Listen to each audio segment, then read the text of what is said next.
Et si nous parlions d'une relation de couple un peu spéciale, le coach et son athlète? Allez, c'est parti. Bonjour, c'est Bertrand et bienvenue dans Kilomètre 42, le podcast dans lequel nous parlons de course à pied, mais surtout de mouvement et d'un mode de vie plus sain pour lutter contre la sédentarité. Mon ambition est de devenir champion du monde de mon monde et de vous aider à en faire de même en vous lançant vos propres défis. Toutes les semaines, je partage mon expérience, des conseils, des rencontres avec des personnes inspirantes. Et aujourd'hui, je vous propose le retour d'un invité que vous avez déjà entendu plusieurs fois. Épisode 84 par exemple, ou aussi un live sur la chaîne YouTube du Hamsters Running Club. C'est Thomas, alias Tom Runner 63, et nous avions parlé de son parcours, de son défi de traverser l'Auvergne, ses volcans en courant. Il avait échoué l'an dernier, il avait pris un gros coup de chaud dans sa première tentative, et cette année, il a réussi. Et dans ce projet, pour réussir ce projet, Tom a ressenti le besoin de se faire aider. Il a donc fait appel à un coach, Frédéric Prieto. En fait, on n'en avait pas du tout parlé dans l'épisode précédent, mais à l'arrivée de son défi, Thomas a écrit sur son profil Facebook un post élogieux sur son coach et le travail qu'ils font ensemble. Je vous lis un extrait. J'ai beaucoup d'ego, il me fallait donc un coach qui arrive à gérer mes entraînements, mais aussi mon côté un peu foufou, qui veut toujours faire des courses dingues et une tendance à me disperser. C'est donc avec Fred que j'ai décidé d'apprendre et repartir de zéro.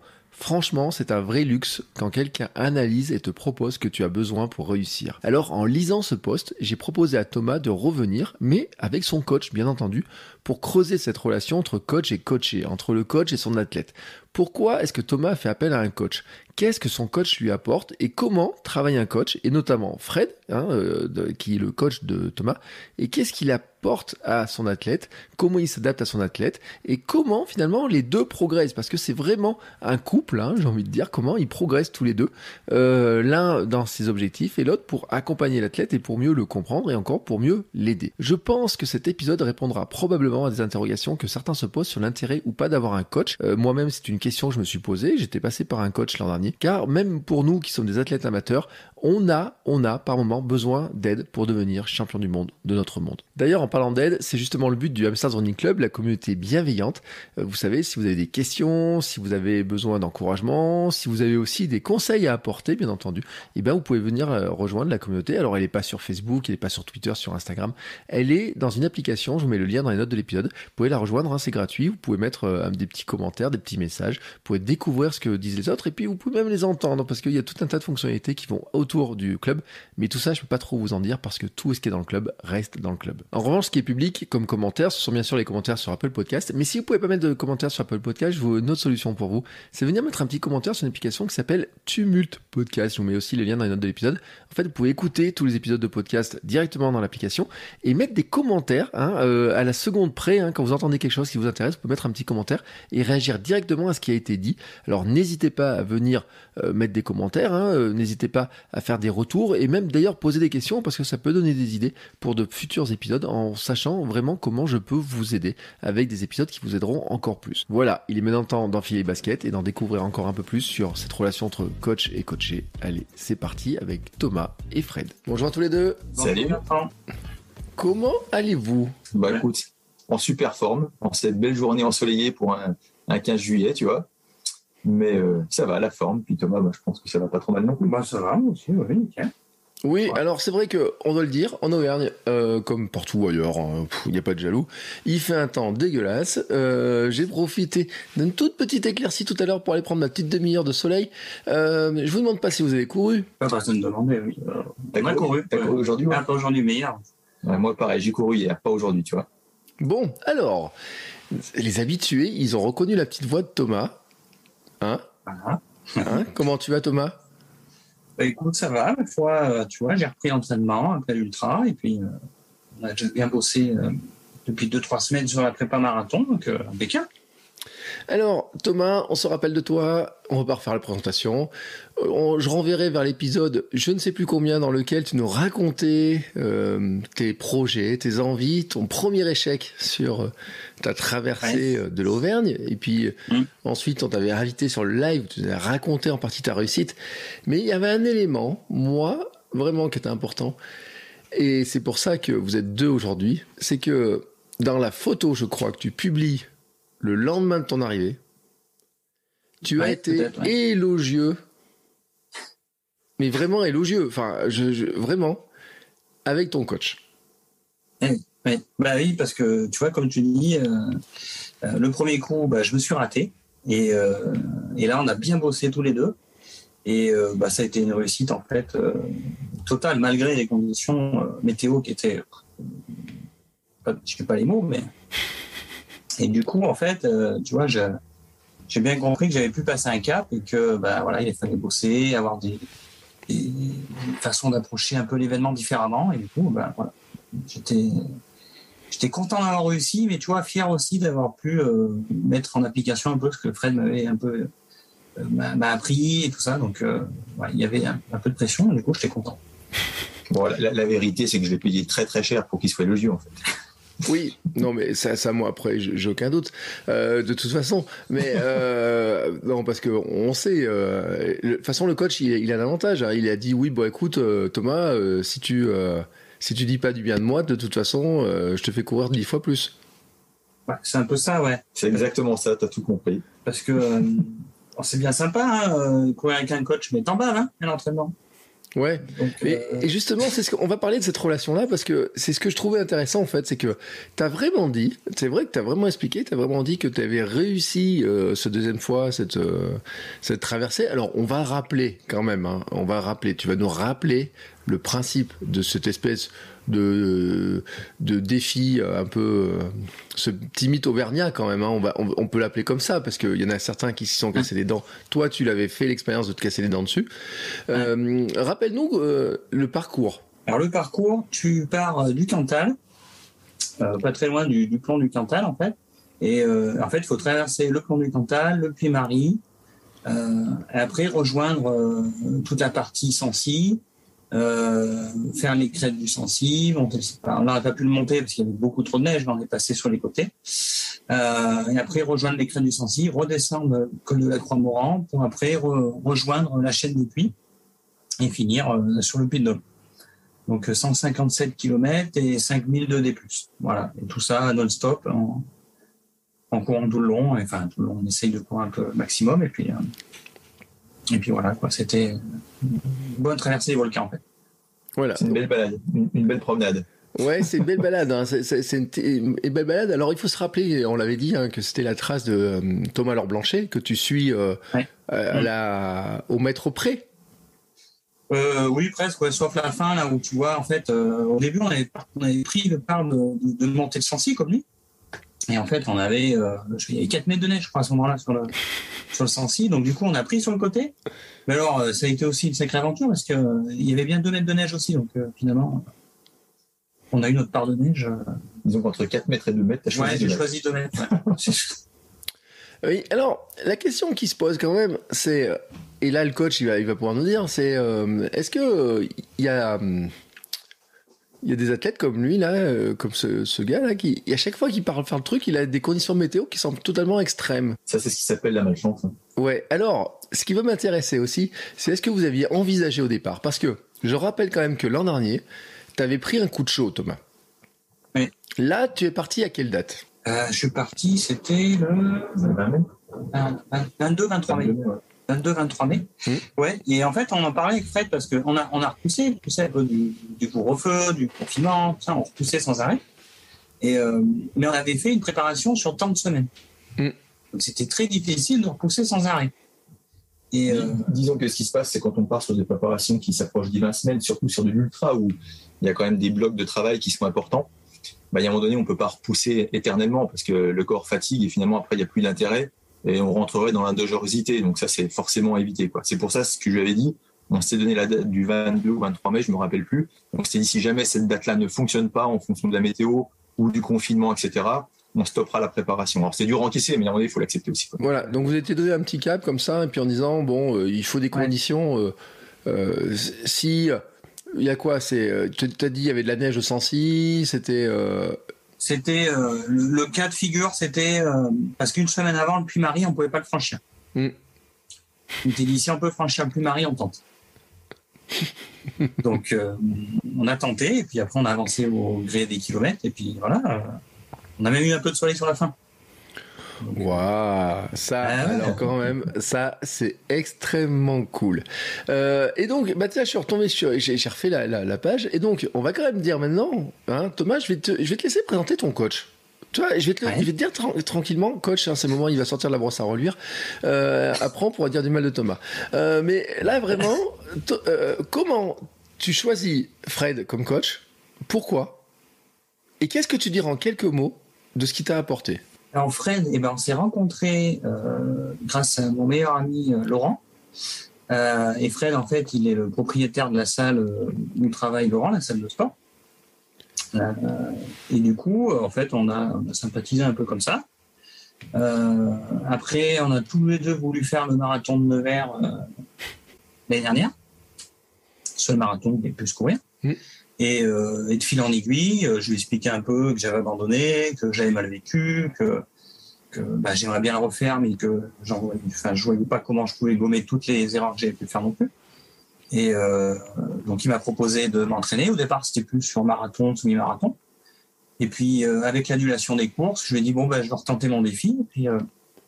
Et puis voilà, il s'est adapté. On a changé un peu le fusil d'épaule. Et puis, on est parti là-dessus. Et puis voilà, puis on s'est tout de suite très bien entendu. Donc, après, voilà, il sait que je suis un peu frôlé, que je me lance un peu partout. Donc, il faut un peu me cadrer. Il le fait plutôt bien. Et puis voilà, je pense que c'est parti comme ça. Et puis maintenant, là, on se fixe d'autres objectifs. Là. C'est une bonne alliance, je pense, quand même. Là. Ouais, c'est super sympa.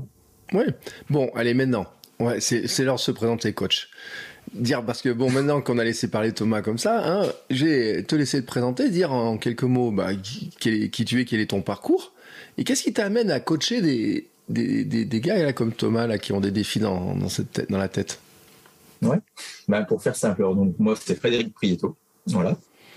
Pour faire simple, qu'est-ce qui m'a amené à ce point-là? En fait, c'est très simple. J'ai un passé militaire. J'étais militaire pendant plus d'une quinzaine d'années. À l'époque où j'étais militaire, je courais déjà beaucoup. Alors, je viens du vélo. J'ai fait une vingtaine d'années en vélo, plutôt à un bon niveau. Ensuite, je suis parti sur la course à pied, le triathlon, le duathlon, enfin toutes ces activités extérieures. Et puis, je me suis axé vraiment sur la course à pied parce qu'il faut reconnaître que le du, c'est excellent. C'est génial, mais ça prend énormément de temps pour obtenir des résultats qui tiennent la route. Et donc, je me suis axé sur la course à pied où je prenais beaucoup de plaisir et sans m'en cacher, sans forcément m'entraîner énormément.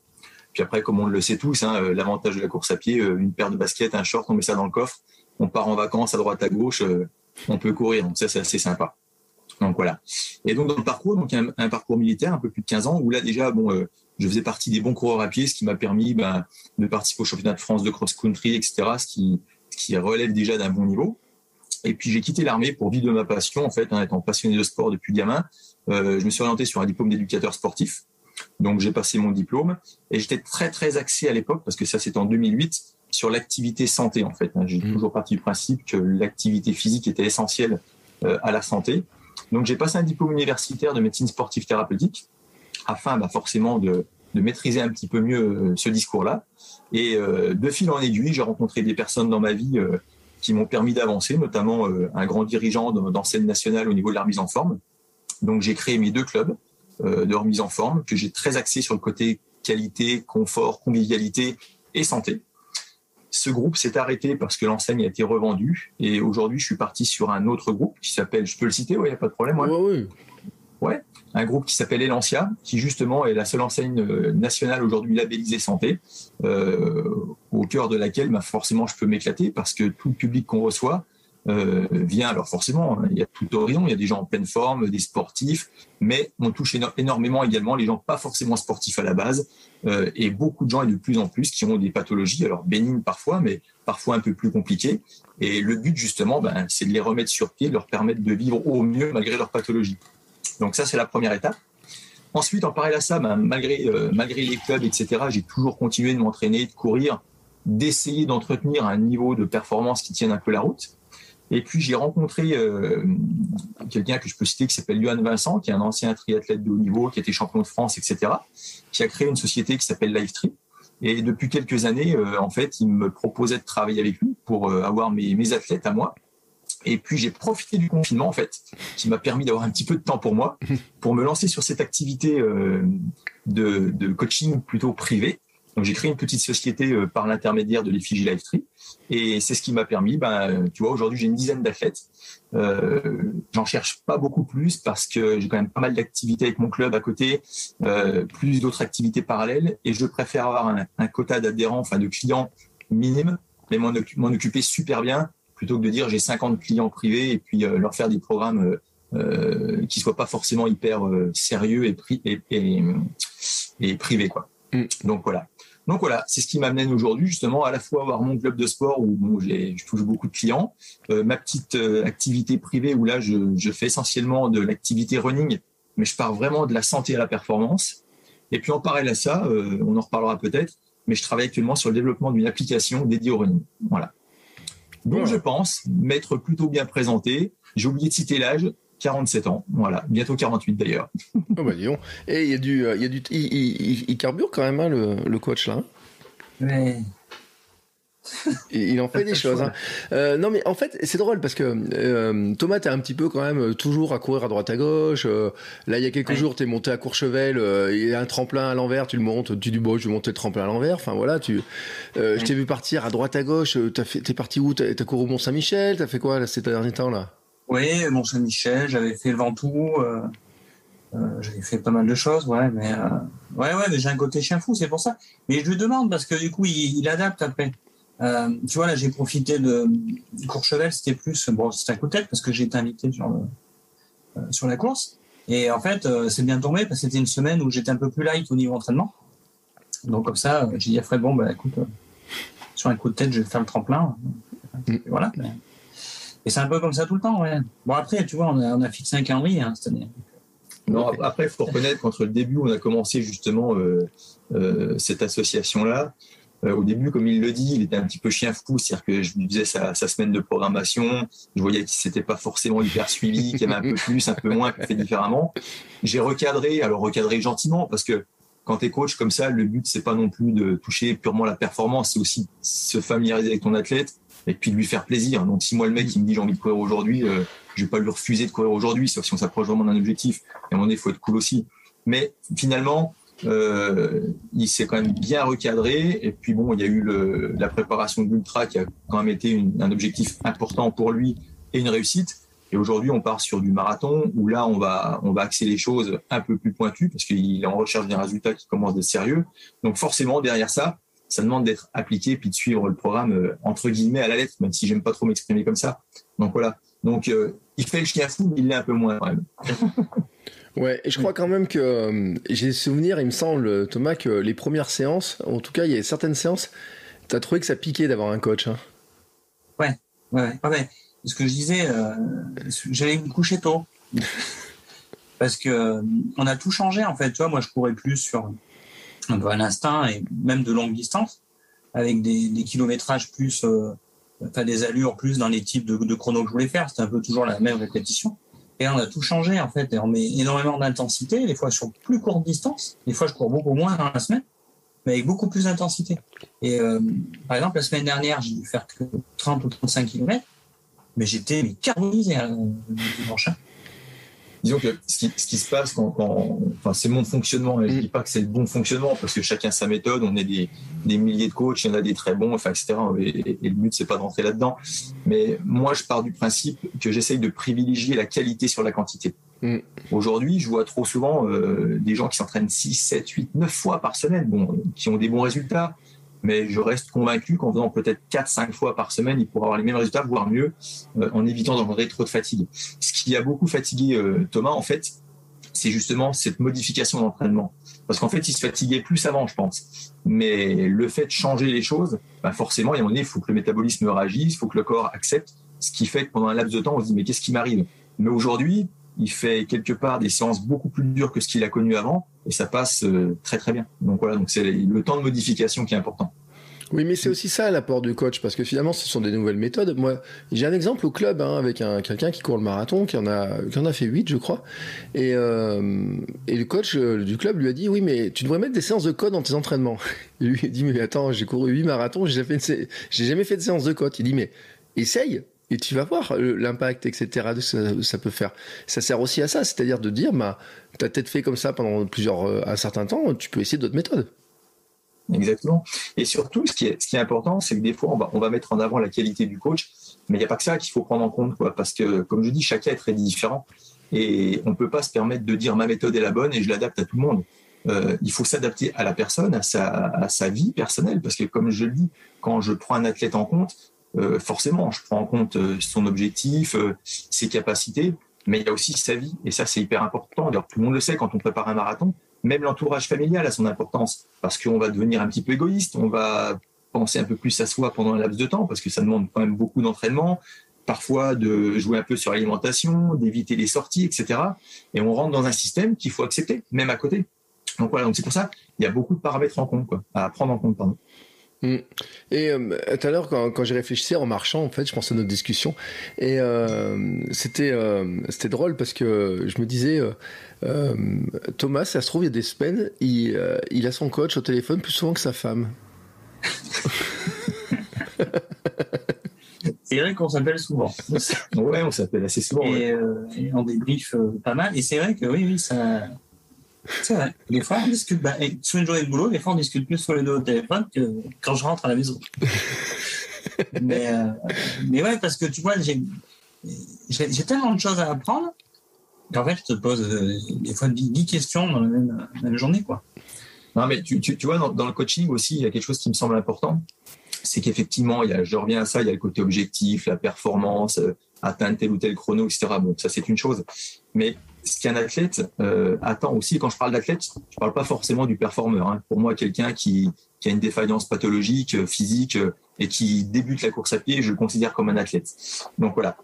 Mais ce que je veux dire par là, c'est que ce que les gens ont souvent besoin, c'est de vraiment pouvoir partager ce qu'ils ressentent, ce qu'ils vivent par l'intermédiaire de l'entraînement, de la compétition, des objectifs.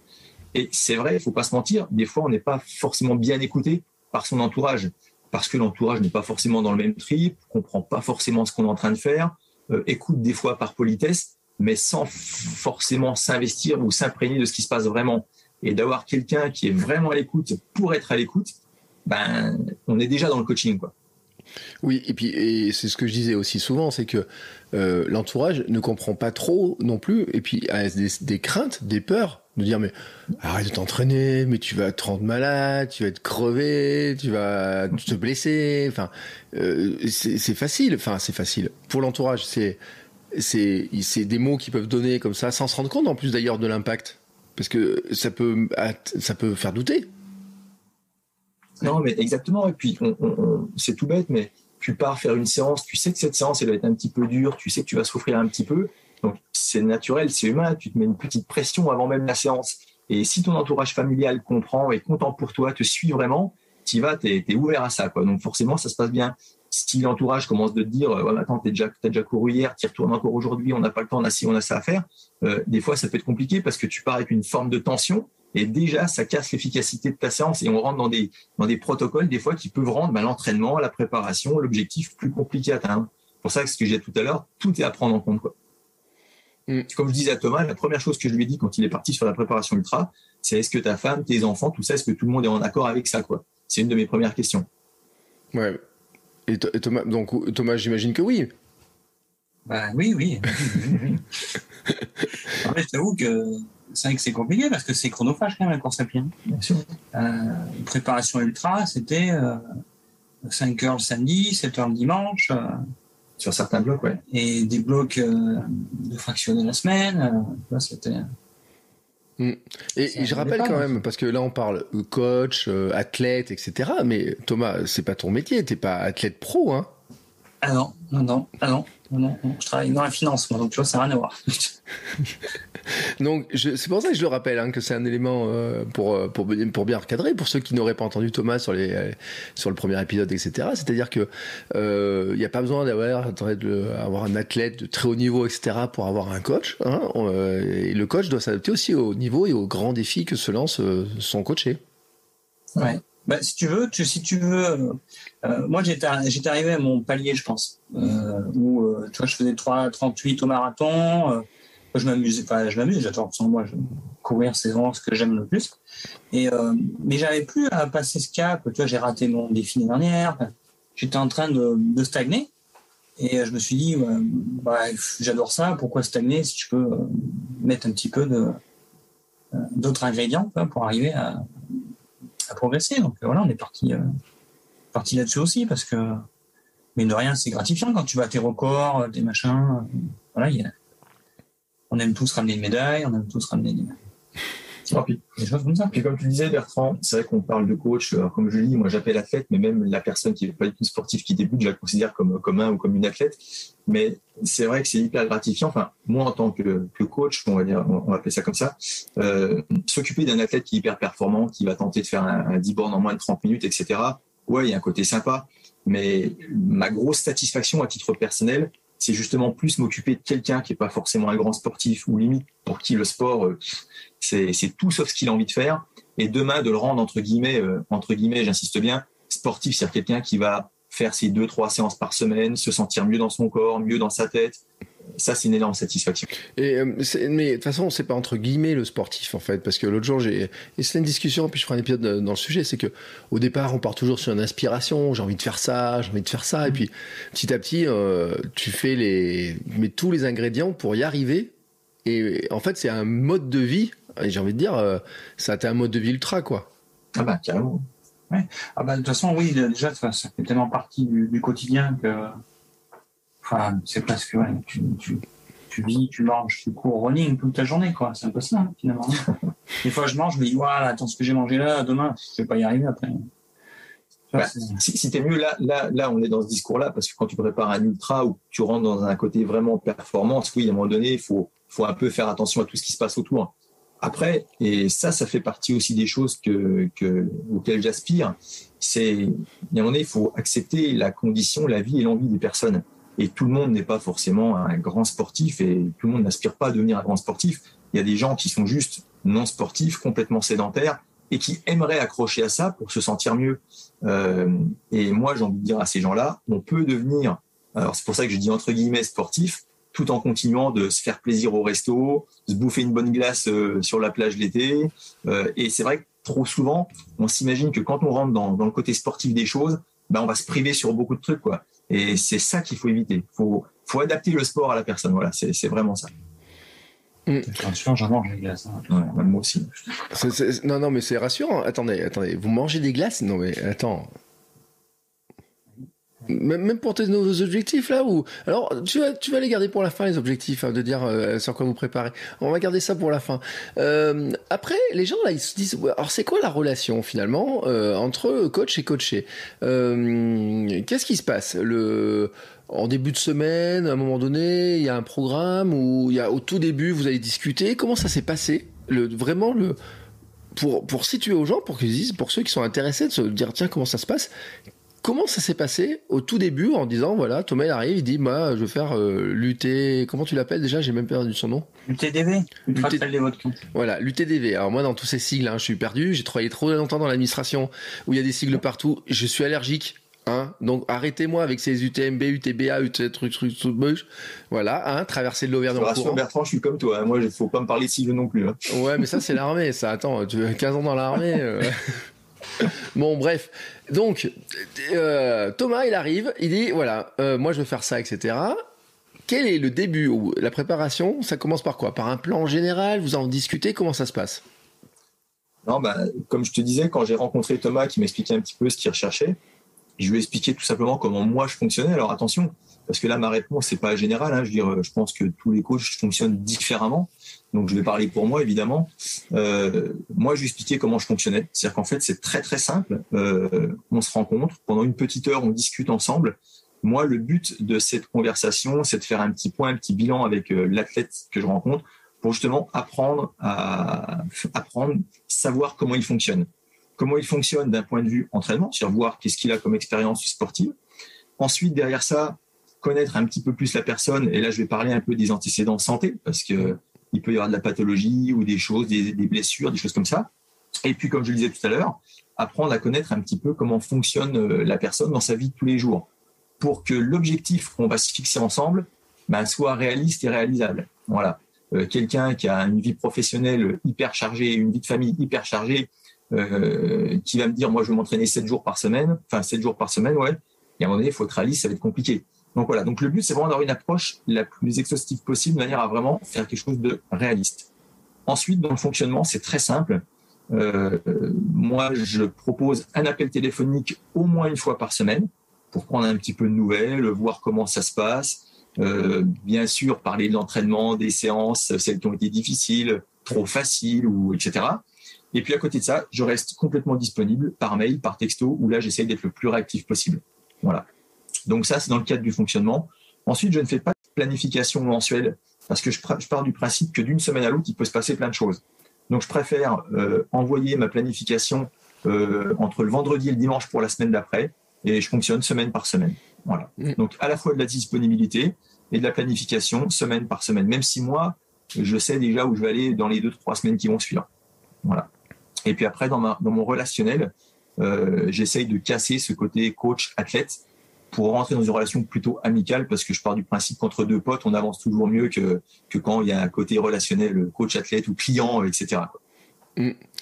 Est-ce que, alors ça peut intéresser des gens parce qu'il y a des gens qui se disent, est-ce que par exemple le coach il récupère, il demande à voir les remontées des montres, voir un petit peu le cardio, comment ça s'est passé, faire une analyse de tous ces trucs-là là. Ouais. Alors moi je fonctionne avec une application qui s'appelle Nolio, je sais pas, tu connais peut-être, hein. Ouais. Et ça c'est sympa parce que j'ai les entraînements en direct, c'est-à-dire que quand l'un de mes athlètes ou une de mes athlètes fait sa séance, j'ai la récupération de son analyse, ce qui me permet de voir si la séance est bien passée, si c'est bien été suivi, etc., etc. Donc ça c'est une chose. Il y a l'analyse, mais là ça reste malgré tout purement technique. Mais après ce que j'aime beaucoup c'est le ressenti et ça c'est la personne qui me l'explique quoi. D'où l'intérêt de l'appel téléphonique minimum une fois par semaine. Thomas, dans l'entraînement, des fois, tu te dis, je le prends différemment l'entraînement parce que j'ai le coach là. Une fois que je serai rentré, il y a Nolio qui va lui dire ce que j'ai fait. Ah oui, ouais, c'est vrai en plus, hein. Mais vraiment, hein. Parce que tu peux pas tricher en fait.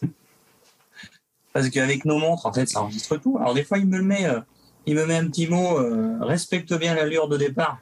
Parce que des fois, je pars 10 km/h, il me dit plus bas, tu vois. Donc l'autre jour, par exemple, j'étais avec la montre, il m'a dit voilà, 32 minutes comme ça, 2 minutes 30 comme ça, tu vois, enfin ah ouais, tu essaies d'être le plus juste possible sur ce qui est prévu, ouais. Mais ouais, du coup, ça met un peu la pression parce que je me dis, mais je lui dis, tu m'as mis une grosse séance, j'avais pas trop les jambes, mais là j'ai tout donné, hein. Donc ouais, mais ça te motive, en fait, ça te pousse tout le temps, quoi. Et ça te pousse à être le plus rigoureux possible et le plus travailler comme il faut, quoi, en fait. Donc c'est vrai que ça a son importance parce que tu vois, je prends mon cas, je pourrais très bien m'entraîner tout seul, je pense avoir les compétences, les connaissances requises pour pouvoir me faire ma planification seul, etc. Et moi aujourd'hui, c'est Vincent qui m'entraîne, c'est lui qui m'envoie ma planif parce que je trouve qu'il y a un caractère hyper motivant. Quand toi tu te fais ta séance, tu vas dire tiens, lundi je fais ça, mercredi je fais ça, vendredi je fais ça, limite si tu le fais pas, tu le fais pas, quoi. Tu te dis allez, je vais m'y prendre différemment. Quand tu as quelqu'un que tu sais qui a pris du temps, qui a bossé pour toi, qui quelque part s'occupe de toi, si tu es un petit peu sérieux, tu as envie de lui rendre. Et puis, quelque part, sans même parler de la pression que ça peut mettre, c'est plutôt le côté humain en se disant tiens, il y a quelqu'un qui a pensé à moi, je lui rends la monnaie de la pièce en faisant ce qu'il me fait en partie, quoi. Donc, c'est dans cet échange-là où je trouve que c'est hyper positif. Mais des fois, Thomas, tu l'as pas maudit sur les séances? Si. Tu savais le nombre de fois? Ça je t'avais dit de pas le dire. Non mais on a le droit de le dire parce que moi je le dis tout le temps. Il y a des jeux, quand j'ai débuté la course, c'est une anecdote que j'ai souvent racontée. Quand je débutais la course, j'avais une application qui me disait il faut freiner, il faut accélérer, il faut courir, etc. Et un jour je m'étais arrêté au bord de la mer. C'était au bord de la mer. Et je m'étais arrêté, j'ai gueulé, j'ai dit mais tu m'emmerdes à me dire de courir, j'en peux plus quoi, j'arrive plus à avancer. Et je me dis j'imagine Thomas, je me dis ça se trouve là, il y a des moments. Le coach Fred, il lui a mis une séance, il y a un truc, il lui dit tiens, il faut que tu cours à telle vitesse ou tel truc, ou et peut-être qu'il a un peu le même sentiment. Et je le maudis quand il met des 400 ou des 200. Il faut faire 10 400 mètres en tant de minutes. Alors là, par contre, c'est pas mon truc en plus. Alors là, je me ferme, mais des fois, je me dis je l'aurais aimé 3h30 au marathon, tu vois. Mais non, des fois, c'est dur, hein. Et, il s'en rend compte, hein. De toute façon, si tu veux progresser, tu es aussi obligé de bosser. Comme j'explique, en principe, la course à pied, il faut reconnaître, c'est quand même pas le sport le plus facile, hein, parce qu'il faut être un peu costaud dans la tête, il faut un peu de mental. Comme je dis, on joue au foot, on joue au tennis, on joue au hand, on dit pas je joue à courir, hein. On fait de la course à pied. Donc forcément, il y a déjà une petite différence. Après, par contre, même si on sait que sur certaines séances, forcément, ça va être compliqué parce que on va pousser un peu l'organisme à ses limites. Donc forcément, il y a rien d'unique là-dedans. Hein. Après, c'est la satisfaction, une fois que la séance est faite, de se dire j'ai réussi à la faire et c'est hyper motivant. Puis finalement, même si c'est dur, on est super content. C'est un petit peu comme le truc simpliste, des gens qui n'ont pas envie de faire de sport, qui se disent une fois que la séance est faite, finalement j'ai bien fait de la faire parce que on n'a pas envie, puis une fois que c'est fait, on est trop content. C'est un peu pareil. Après, par contre, il est évident, et là c'est le rôle du coach, il faut être hyper progressif. On peut pas demander à quelqu'un qui débute ou qui se fixe un objectif tout de suite de lui mettre des gros séances. Il faut vraiment qu'il y ait une progression pour habituer et amener l'organisme à être capable d'encaisser ce genre de séance. Voilà. Il y a un moment, coach, Thomas, quand il présente des trucs, il dit j'ai envie de faire ça, ça et ça, il faut le freiner, il faut dire bon attends là, peut-être pas, ou peut-être le faire différemment, ou... Ouais, c'est exactement ça. C'était mieux, tu vois, quand on a commencé, on était parti sur la préparation d'un semi-marathon, d'accord. Il y a un record en 1,37, je crois, et il voulait faire moins d'1,35. Alors pour ceux qui maîtrisent pas, 2 minutes de moins, ça peut paraître ridicule, mais en course à pied, tout le monde sait que c'est très compliqué d'aller les chercher. Et plus le temps est court, plus c'est compliqué d'aller chercher quelques secondes. Donc voilà, ça c'est pour une petite parenthèse. Mais on était parti là-dessus. Et un bon matin, il me dit, c'était en raison aussi du confinement, de l'annulation des courses, voilà. Il me dit Fred, c'est même pas lui qui me le dit. C'est que je vais sur Facebook, je sais pas quoi, puis je le vois qu'il discute et je le vois qu'il dit oui, j'ai décidé, je vais faire l'ultra, les 160 bornes, le 106, tout ça. Donc là, je vois ça, je me dis, est-ce que c'est le bon Thomas Lambert? Je lui passe un petit coup de fil. Et c'est là qu'il m'explique, Fred, on peut pas faire les courses, donc j'ai envie de faire ça, qu'est-ce que t'en penses? Donc je lui ai dit, écoute Thomas, parce que c'était assez rapide, on n'avait plus à peine 2 mois pour préparer ça. Hein. Je lui ai dit, parce que je vais être honnête, tu vois, je suis pas un vendeur de rêve, je lui ai dit, écoute, on va le tenter, ça va être chaud, ça va être complexe, mais on va le tenter. Et en plus, je le précise, moi je suis pas un spécialiste du trail et de l'ultra. Voilà. Donc, quelque part, même pour moi, c'est un petit peu une remise en question et une découverte. Alors, même si, j'ai un peu de compétences, je connais beaucoup de monde dans le milieu, etc. Donc, je pars pas de zéro, mais c'est pas ma spécialité. Donc, j'étais très franc avec lui. Et puis, finalement, de fil en aiguille, on a avancé là-dessus. Puis, le résultat est plutôt sympa parce que l'objectif est réussi. Quoi. Mais c'est vrai que des fois, je pars sur un coup de tête. Mais après, par contre, pour répondre directement à ta question, Bertrand, si demain, il me donne un objectif que je ne pense pas réalisable ou pas réalisable tout de suite, j'aurai l'honnêteté de lui dire, Thomas, non, là, tu n'es pas prêt pour ça, ou ça va être trop compliqué, ou tu risques la blessure. Parce que l'intégrité physique, c'est quand même ma priorité. Oui, parce que, après, le Ventoux, là, Thomas, pourquoi tu allais faire le Ventoux? Le Ventoux, on avait un petit creux là, à ce moment-là. Et pourquoi tu allais faire le Ventoux? Pourquoi je vais faire le Ventoux? Parce que déjà, je suis fan du Tour de France. Donc, tu vois, on parlait des objectifs tout à l'heure, mais le prochain objectif, c'est un col mythique du Tour de France. Et dans la prépa, il voulait que je fasse de dénivelé. Alors, je lui mets un petit col de 3 à 5 km. Il fait 17. Donc, voilà. Il fait un tout petit peu plus. Voilà. Oui, mais tu aurais pu aller en trouver en Auvergne, en fait. Pourquoi aller le chercher là-bas? Il est mythique, il est beau, ce Ventoux.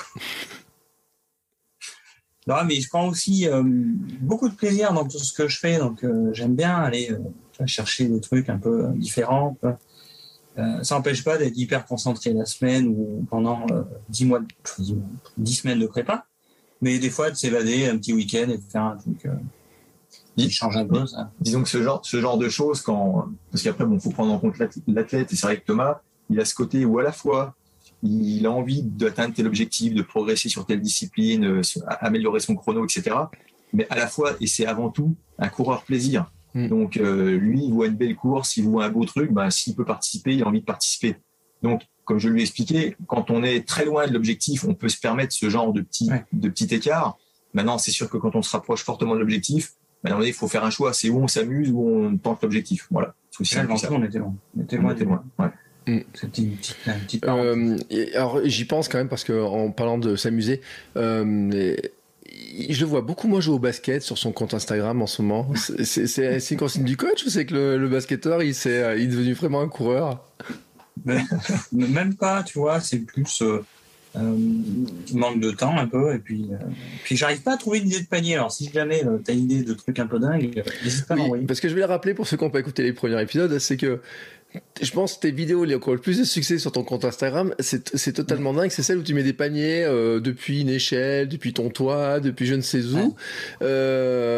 Donc, parce qu'on le rappelle, hein, ton sport de départ, c'est le basket, c'est pas d'être coureur. Ouais. Non, 15 ans de basket au départ. Depuis tout petit, en fait, mon père était basketteur. Après, il a été coach de basket, entraîneur de basket, arbitre, tout ça. Donc, j'ai baigné dans le basket toute ma jeunesse.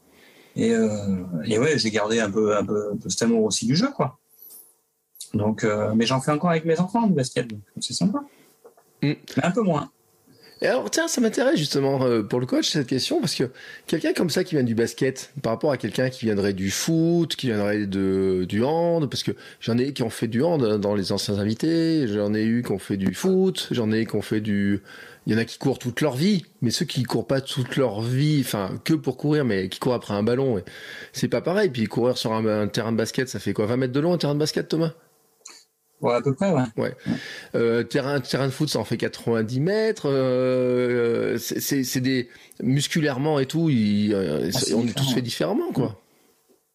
Bah, si t'es mieux, c'est vrai que quelqu'un qui vient de ces disciplines-là, il y a un travail à faire parce que c'est entre courir pendant un semi-marathon, un marathon ou un 10 km à fond, c'est pas la même chose que de courir sur un terrain de foot après un ballon ou sur un terrain de basket. Cependant, on entend souvent dire que des joueurs de foot ont un très bon niveau en course à pied ou d'autres disciplines parce que malgré tout, même s'ils font pas une course continue, ils fractionnent énormément. Donc le fait de fractionner énormément, souvent c'est des gens qui arrivent avec une bonne caisse, c'est-à-dire qu'ils ont un bon cardio et puis musculairement, ben forcément ils ont des appuis assez costauds. Donc une fois que tu commences d'adapter ça à un quotidien de course à pied, ben forcément c'est des gens qui très vite peuvent s'adapter et puis très vite peuvent même atteindre un niveau qui devient intéressant, quoi. Mais d'ailleurs, dans les anciens invités, je pense notamment à Flo qui était gardien de foot et qui court du trail maintenant, et il a fait un podium l'autre jour. Comme quoi, qui d'ailleurs, hein, qui montre, et puis même l'ancien gardien du Clermont Foot, Olivier Enjolras, qui fait de l'ultra, qui fait du trail, etc. Ouais. C'est marrant d'ailleurs de voir ces gardiens. On a l'impression qu'un gardien ça court pas, et en fait on se rend compte qu'ils courent comme des lapins. Hein. Bien sûr, et puis nous, ce qu'on voit, c'est le gardien qui est dans sa surface et puis qui est en statique. Mais le mec, pour être gardien en statique puis avoir une réactivité hors norme comme ils l'ont, il y a beaucoup de travail derrière. Donc il y a tout ce qui est en off qu'on ne voit pas, mais les mecs, ils ont une super condition physique. Donc forcément, quand cette condition physique, tu l'adaptes à une autre discipline, bah, si ça veut bien matcher au niveau de l'organisme, après, tu peux forcément avoir de très bons résultats, quoi. Pour revenir sur ce fameux UT, je sais pas comment, de l'Auvergne, j'arriverai pas à le dire, donc je vais arrêter de le dire. Est-ce que tu penses, avec le recul maintenant, que vu les conditions, etc., tu l'aurais réussi sans ton coach cette année? Je l'aurais réussi, je pense pas. Je pense pas parce que c'est quand même dur. Moi, je viens du marathon et du semi, donc me lancer dans l'ultra, j'en ai fait 15, c'était la BMX. Et il y a quand même beaucoup de paramètres à prendre en compte parce que courir 80 km, ça je sais faire. Ça, j'arriverai à le faire. Passer les 30 heures de course, ça commence à être plus compliqué. L'organisme il puise différemment. Et en fait, c'est là où j'ai gagné parce que quand je suis arrivé fatigué. Mais c'était pas une fatigue musculaire ni physique, c'était le manque de sommeil. Le froid m'avait totalement épuisé niveau sommeil en fait. Et parce que le lendemain, je marchais normal. Hein. Et marcher normal après 158 km, dont une trentaine dans la neige. Même moi, je l'ai journé quand je me suis réveillé le lendemain. Et non, du coup, et je pense qu'aussi, je l'ai réussi et je l'ai bien vécu. Hier, j'ai pris du plaisir quasiment tout le long. Même quand c'était dur, qu'il pleuvait, pris plein la tête, et ben en fait, quand on voit le film ou les photos, on voit que je souris en fait tout le temps. En fait, j'ai pris du plaisir tout le temps. Oui, alors je dois le dire, hein, le film, il est encore magnifique. Il est plus beau que celui du premier. Tu trouves? Ouais. C'est une fin. Non, mais il n'y a pas que la fin, mais et je dis, on mettra le lien, bien entendu, parce qu'il y a aussi ta femme qui parle, on voit les enfants, on voit l'arrivée, on voit un petit peu tout. On voit le coach aussi. Ouais. C'est vrai qu'il est sympa, le film, il est touchant. Ouais, il est beau. Ouais, François de Sensei Outdoor, c'est vraiment quelqu'un de passionné et qui vit le truc en fait avec nous pendant 40 heures. Et du coup, en fait, ça se retranscrit dans les images. Non, puis je pense que ça a beaucoup plu cette vidéo parce que je reviens toujours à ce que je dis, hein, c'est qu'on parle souvent de performance. Les gens qui sont mis à la tête, on voit bien sur une course, les gens qui comptent, c'est le premier, le deuxième, le troisième, et le reste, ça passe un peu à la trappe, je trouve bien dommage. Mais voilà, et ce qui ressort de ce film, justement, c'est l'émotion. Et les gens ont besoin de ça, plus qu'une performance. C'est-à-dire que limite, Thomas, il aurait fait la même distance en 24 heures ou en 25 heures, on l'aurait applaudi, etc. Mais voilà, là, il le fait en presque 40 heures, mais toute l'émotion qui est dégagée, parce que le mec, à la base, c'est pas le super coureur à pied, c'est pas l'athlète de très haut niveau, il fait ça justement avec le cœur, avec les tripes, avec la tête. Ça touche beaucoup plus que le mec qui est super costaud, qui va claquer ça en 24 heures. Bravo, c'est un champion et c'est super et je suis admiratif de ça aussi. Mais c'est autre chose. Et c'est en ça, je trouve, c'est assez exceptionnel et puis super sympa, quoi. Ouais. Et alors, tu vois, j'ai retrouvé le post sur Facebook. Et Thomas, tu dis, à propos de Fred, il dit toujours à m'encourager, mais également à me dire quand ça n'allait pas ou que je n'avais pas fait ce qu'il fallait. Au bout de quelques semaines, j'ai réussi à me libérer l'esprit et à me dire que je n'avais finalement qu'à courir et à m'appuyer totalement sur lui pour tout le reste. Ouais, mais c'est encore plus le cas maintenant. Donc c'était déjà le cas au début, et là depuis qu'on a réussi le défi, pour la prépa marathon, en fait je calcule rien. Je fais que suivre les séances qu'il me donne. Et puis quand il me dit de me reposer, je me repose. Quand il faut courir, je cours. Et ça m'aide vachement parce que du coup, quand tu te lances sur un marathon et que tu veux battre ton record, tu sais, il y a tellement de paramètres sur une course que du coup, tu vois, tu te dis, mais attends, est-ce que j'ai bien bossé? Cette semaine, j'ai fait 50 bornes, la semaine d'après, qu'est-ce que je fais, tout ça. Et en plus, chez moi, c'est tout plat, donc je lui explique plein de choses, tu vois, plein de détails, comment on peut corriger ça. Et du coup, là, moi, je me suis complètement reposé sur lui, en fait, du coup, là. Non, mais ce qui est important et ce qui est pas facile, c'est qu'il faut gagner la confiance de la personne dont tu t'occupes, en fait. Et moi, je me mets à la place de la personne qui veut être entraînée, qui veut être coachée. Au départ, on ne se connaît pas forcément. Les gens ont tous une expérience, un vécu, avec des choses qui ont marché, d'autres qui ont moins marché. Ils arrivent avec quelqu'un de nouveau. Je comprends que c'est pas facile de faire confiance, surtout quand les méthodes changent ou des fois c'est un peu même bouleversé. C'est-à-dire qu'on se dit, attends, je faisais ça pendant des années, puis on me demande de faire quasiment l'opposé. Ouais, ça peut parfois même choquer. Mais une fois que la confiance est acquise, et forcément, quand on se donne un objectif et qu'on l'atteint, ça renforce la confiance. On dit, bon, voilà, j'ai bien fait d'écouter. Et c'est après où, effectivement, les gens, ils se reposent complètement. Et ils ont raison. Et c'est un petit peu comme je prends l'exemple d'Andy Born. J'ai accompagné mon père une fois. Mon père avait 58 ans à l'époque. Il vient du vélo, il avait un super niveau en vélo et il s'est mis à la course à pied. Et je l'ai accompagné sur Andy Born. J'avais préparé sur Andy Born et son objectif, c'était de faire moins 40 minutes. Alors, moins de 40 minutes sur un Andy Born à 58 ans, ça cause un petit peu. Surtout que c'était un 10 bornes avec 2-3 passages sur une belle patate, donc pas le 10 bornes ultra plat pour faire un chrono. Et il a fait 38-18 sur je me rappelle, un 38-18, il a gagné dans sa catégorie, etc. Donc c'était super bien.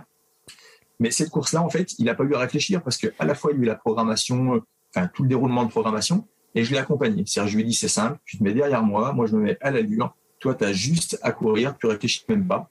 Et résultat, il a cartonné, quoi. La préparation, c'est un petit peu la même chose. C'est qu'une fois que la confiance est installée, la personne, elle se laisse guider. Et d'ailleurs, c'est pour ça qu'on est là, en fait. C'est pour qu'ils se laissent guider, qu'ils n'aient pas à réfléchir, pas à se préoccuper des détails, qu'ils se disent juste, voilà, j'ai ça à faire et si je fais ça, ça devrait marcher. Mais tu vois, moi, je suis quelqu'un qui aime borner, en fait. J'aime bien faire beaucoup de kilomètres. Parce que déjà, j'aime bien courir. Et dans les plannings, c'est vrai qu'on court moins que ce que je courais les autres années, quoi. Je fais 300 km par mois à 200. Fois 250. Mais... Du coup, ouais, il faut l'accepter au début. Au début, j'ai l'impression qu'on faisait rien. Je fais ça, mais quand tu que je progresse, on a couru 5 heures dans la semaine. Ça fait pas beaucoup de ça. Et puis, en changeant tout. Bon, là, j'ai vu la semaine dernière l'intensité. Tu vois, j'ai un autre athlète, là, Nicolas, il s'appelle, qui pareil, c'est un mec qui fait du trail, de l'ultra, etc. Il a été entraîné pendant 10 années et il a fait une compète, j'ai même plus le nom, c'est pas bien, mais bon, voilà, je suis comme toi, je ne retiens pas les noms. Il y a une semaine, là, il a fait un 60 bornes avec, 64 km avec 3900 de dénivelé positif. Donc, truc bien, bien dur. Il l'avait fait en un peu plus. Ouais, non, c'est pas celui-ci, c'est dans les Pyrénées. En un peu plus de 15 heures. Un peu plus de 15 heures. Ça fait 3 mois et demi là que je le prépare. Et il l'a fait le week-end dernier, en fait, en s'entraînant moins. Il était très perplexe parfois. Il me faisait confiance, mais un peu de perplexité, on va dire ça comme ça. Et là, il a fait 12h45. Donc, c'est super, quoi. Oui, mais c'est ça aussi, en fait, parce que il y a les méthodes, etc. Faut accepter, à un moment donné, de dire, bon, on essaie la méthode et on va voir le résultat. Enfin, on la suit. Alors, je dis pas les yeux fermés, parce que Je pense quand même que le coaché, il essaie de comprendre. Bien sûr. Ouais. Disons que nous, quand on a un objectif quand même, et qu'on change tout comme ça, sa manière de faire, au début, il y a une appréhension quand même. On dit, bon, si on foire, cet objectif-là, parce que des fois, le marathon, t'en cours pas 5 ans dans l'année, quoi. Donc tu te dis, voilà, au début, tu te dis ça quand même. Mais après, c'est vrai que ça a été vite après. Hein. Ouais. Ça a été vite, mais c'est normal qu'il y ait de l'appréhension parce que tu changes quand même tout au tout ta façon de travailler. Hein. Mais après, quand tu es coach, c'est vrai que quand tu es coach en course à pied, c'est pas non plus super facile parce que ton client, hein, ton athlète, il est en attente d'un objectif, d'un résultat. Et on le sait tous, hein, moi le premier, j'ai fait énormément de courses, j'ai pas battu mon chrono à chaque course, hein, ça serait magique, sinon je serais champion du monde aujourd'hui. Hein. Donc voilà, donc faut reconnaître et admettre qu'il y a parfois beaucoup d'échecs avant d'obtenir le résultat. Et ça, faut l'accepter, il faut le faire comprendre. Or, quand il y a l'objectif et le résultat tout de suite, c'est magique, mais c'est pas toujours le cas, faut être honnête. Oui, alors après, ça dépend aussi des courses, parce que c'est vrai que là, sur un ultra avec la traversée de l'Auvergne comme ça, vu le coût, le temps, la logistique qu'il faut, etc., tu le tentes une fois dans l'année, tu peux pas le tenter X fois. À la limite, sur des 5 ou 10 km, on peut tester, on peut avoir des marges d'apprentissage un petit peu différentes. Moi, j'ai pas beaucoup de courses où il y a des marges. Hein. C'est vrai que je fais toujours des trucs assez gros, hein, marathon, ultra. Et du coup, l'ultra, la revanche, c'était hors de question d'abandonner. Hein. C'est aussi pour ça que j'ai sollicité Fred le plus tôt possible, parce que tu abandonnes 2 fois ton défi sur lequel tu t'engages autant, tu mets autant de passion et tout. Après, t'as plus envie. Hein.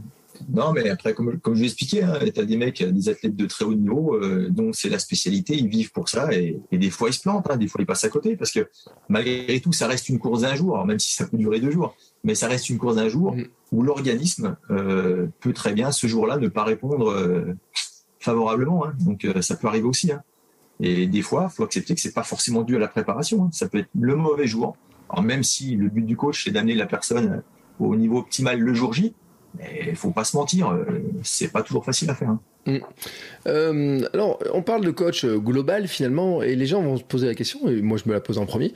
C'est une approche, on a dit, il y a les séances d'entraînement, il y a aussi l'aspect mental, il y a aussi l'aspect alimentaire, il y a aussi l'aspect... j'ai envie de dire, faut dire, bon, tu te reposes bien, tous ces trucs-là aussi. Bien sûr. C'est-à-dire que moi, Thomas, j'essaie de le conseiller, de le guider dans un maximum de choses, quoi. Comme tu dis, il y a le mental, parce que ton athlète, à un moment donné, peut se sentir fatigué, il peut louper une séance et puis se dire, oh, attends, si j'ai loupé cette séance-là, c'est que j'ai pas le niveau, j'y arriverai jamais. Enfin, tu as plein de paramètres à prendre en compte. Donc, il faut essayer de conserver la motivation et puis d'apporter des phases positives, même quand ça va pas forcément bien, parce que ça peut arriver, il y a des passages à vide, hein, c'est logique, hein. Surtout quand tu rentres sur des grosses préparations. Après, la nutrition. Alors moi, aujourd'hui, je suis pas nutritionniste ni diététicien, mais je suis en train de passer une formation là-dessus, parce que quand tu es dans ces métiers-là, il y a un moment donné, c'est quand même un gros plus. Alors même si je n'ai pas la formation et le diplôme, j'ai quand même un peu de connaissances dedans, et forcément, je l'ai guidé et orienté du mieux possible, de manière à éviter de faire des erreurs qui parfois peuvent coûter cher, quoi. Donc voilà. Mais c'est vrai que c'est un accompagnement global. Et comme je disais, moi je fonctionne comme ça. J'essaie vraiment de me rapprocher du côté amical pour vraiment qu'il y ait une relation de partage et d'échange, quoi. Moi, je suis le coach, mais j'accepte que mon athlète me dise putain, mais fais chier, pardon l'expression, là tu m'emmerdes, excusez-moi pour les gros mots, mais à un moment donné, il faut accepter. C'est la nature humaine et il faut accepter tout ça. Et c'est comme ça qu'on avance. Hein. C'est marrant parce que j'ai l'impression que c'est pas tout à fait la logique de l'armée, ce truc. Ah, mais alors, tu sais, pour l'histoire, quand je dis à certaines personnes que j'ai été militaire pendant plus de 15 ans, les gens me font des billes comme ça. Moi, j'ai vraiment réussi à faire la transition. Ça fait mes 15 années militaires. S'il fallait les refaire, je les referais parce que j'ai adoré ça et c'était une super expérience de vie. Mais à partir du moment où j'ai quitté le treillis et que je suis passé dans le civil, j'ai fait le zapping complet. Ouais, c'est ça, parce que j'étais en train de dire, on n'entend pas un militaire parler, parce que le militaire, on se dit, oh, ça va être comme ça et tout, et tout. Non. Non, pas du tout. Ouais, pas trop. Hein. Enfin, je pense pas. Non. Bon, un jour, tu l'as fait ramper au milieu d'une flaque de boue, mais ça, c'était juste pour le fun, non? T'as pas fait un truc? Ouais, ça, on m'avait dit qu'il fallait pas le dire pendant le podcast. Non, mais j'en bave comme les militaires, hein, par contre, faut le dire. Oh, attends, et je suis sûr que tu dis ça, mais je suis sûr que t'en redemandes. C'est vrai. Mais moi, je suis très boulimique de sport, donc j'en veux tout le temps. Mais sauf quand on fait l'abdo, tout ça, quand tu m'avais forcé à faire ça. Ça, j'avais pas trop aimé. Oui, alors c'est ce que j'allais dire, tiens, parce que c'est intéressant d'avoir un coach qui est aussi, qui a une salle de sport, qui a 2 salles de sport, qui a cette vision-là aussi et tout. La partie renforcement, gainage, musculation, proprioception, enfin tous ces trucs-là, c'est aussi au programme ? Alors, tout dépend de l'athlète, en fait. Voilà. C'est-à-dire que moi, je vais pas imposer les choses. Effectivement, aujourd'hui, tu lis tous les magazines, t'entends parler beaucoup de coachs, course à pied égale gainage, renforcement musculaire, des quadriceps, et j'en passe. Je vais pas dire que c'est faux. Pourquoi pas? Et il y a des gens avec qui ça va matcher, des gens avec qui ça va marcher, des gens qui ça va leur permettre de progresser. Moi, je suis pas forcément favorable à ça. Je pars du principe que si la personne adhère à ce genre d'exercice supplémentaire parce qu'elle aime ça, elle en ressent le besoin, je vais m'adapter, je vais lui proposer des solutions. Maintenant, si la personne me dit, moi, tout ce qui est renfort, tout ce qui est gainage, ça me gonfle, j'aime pas ça, je pars du principe qu'on n'est pas là pour faire de la musculation, mais pour courir. Donc, à moi de m'adapter pour que la personne, elle puisse courir. Et tu vois, une bonne séance de côte, des fois, en renforçant musculaire, ça peut être largement efficace, voire plus efficace qu'une séance de gainage où 9 fois sur 10, tu vas pas forcément être bien positionné, tu vas te faire mal au cervical, au dorsaux. Enfin, voilà, je vais pas rentrer dans le détail technique, mais tu vois ce que je veux dire. Moi, ma priorité, c'est de m'adapter. Quelqu'un qui me dit, moi, je veux me renforcer les quadris, je veux faire du gainage, je vais lui faire les choses en essayant de les faire le mieux possible. Mais je suis pas un mec qui va dire, il faut faire ça pour que ça marche. Vu la tête de Thomas, je pense qu'il était pas très gainage. Non, il était pas très gainage. Non, j'étais nul en plus. Ouais. On en a fait un peu, hein. Ouais, on a fait un petit peu, mais tu vois, c'est quelque chose, quand il dit tout à l'heure forcer, en fait, c'est pas le bon terme, parce que je lui ai proposé. Je lui ai dit, si tu veux, on essaye. Mais tu me dis ce que t'en penses, ça te fait du bien, on continue. Tu sens que ça t'apporte rien ou t'aimes pas, on arrête. Et en fait, c'est ce qui s'est passé. Oui, on a arrêté. Je crois que dans le premier épisode, on avait parlé de la récup, Thomas. Est-ce que le coach aussi, il t'a fait évoluer sur la partie récup, sur la partie enchaînement gestion de la fatigue, les enchaînements après un gros week-end de bloc, comment on récupère derrière, etc. Est-ce que tu as changé aussi d'aspect là-dessus? Ah ouais, mais tout. En fait, moi, si tu veux, je courais presque 6 fois par semaine. Et là, on a tout changé, en fait. On va faire plus intense, mais sur au plus court. Il y a toujours 2 à 3 jours de repos par semaine. Et finalement, quand ils arrivent, ça fait du bien, parce qu'on a bien bossé les jours d'avant. Et ouais, il y a du repos. Tu vois, on a fait un premier bloc après l'ultra. Là, cette semaine, on a eu plus light. Là, on va rattaquer, tu m'as dit, la semaine prochaine, bien costaud. Il y a toujours... c'est des paliers un peu comme quand tu vois les mecs qui préparent le Tour de France. Tu les vois qui font des stages, des choses comme ça. Et nous, en fait, on est un peu sur ce principe-là, là, de faire des gros blocs. Et tu as d'autres phases. Tu fais un premier bloc, un deuxième bloc. Si t'es mieux, c'est hyper important, la récupération. Puis à un moment donné, il faut quand même accepter, c'est que Thomas, il a 40 ans. Donc à un moment donné, il faut aussi s'adapter à ça. Non, il a 40 ans. Moi, je crois qu'il en avait 25. Ouais. Ah, c'est gentil, Bertrand. Donc tu vois, il a 40 ans. Et ça, c'est vachement important parce que la récupération, à un moment donné, c'est pas la même. Mais je prends beaucoup plus. Je prends même presque plus de plaisir avec une journée, quand on a une journée de repos. Avant, je me l'octroyais pas cette journée parce que vu que je la maîtrisais pas, la course à pied dans sa globalité, je me disais là, faut que je cours. Si je veux progresser, si je veux arriver au marathon en ayant fait tout ce qu'il faut, il y avait une sorte de culpabilité, tu sais, quand t'as courir. Et je me dis, j'ai pas couru, j'ai pas progressé. Ouais, mais et tu vois, moi, excuse-moi Bertrand, vas-y. Ouais, non, mais je pense qu'il y a un petit peu le sentiment du perfectionnisme aussi, c'est-à-dire qu'on veut tellement réussir que des fois on va en faire trop. Et que peut-être que c'est là que le coach aussi va mettre un coup de frein en disant et je parlais de la récupération, mais on pourrait parler peut-être aussi des allures de course. On peut changer, là. Ou peut-être que là, il y a peut-être une limite, tu dis attends, tu vas pas courir à 12, mais tu vas courir à 9. Enfin, je dis un exemple, mais je suis sûr. Là. Non, mais c'est un très très bon exemple. On en parlait il y a pas longtemps. Là. Quand on disait, si on regarde mon Strava, je dois être à 10 de moyenne sur les 16 km. Alors qu'en fait, au milieu, tu as eu 45 minutes, 1 heure à 13-14, ou 12,5, 13. Et, parce qu'en fait, au début, on fait, en plus, moi qui viens du basket, les chevilles, il faut qu'elles chauffent. On part des fois 20 minutes, 25 minutes à 8,5. Au début, je voulais pas, mais je le fais maintenant. Ça, c'est une des choses les plus dures à faire encaisser aux athlètes, même les athlètes confirmés, hein. Même les mecs qui sont très costauds, qui courent fort. Hein.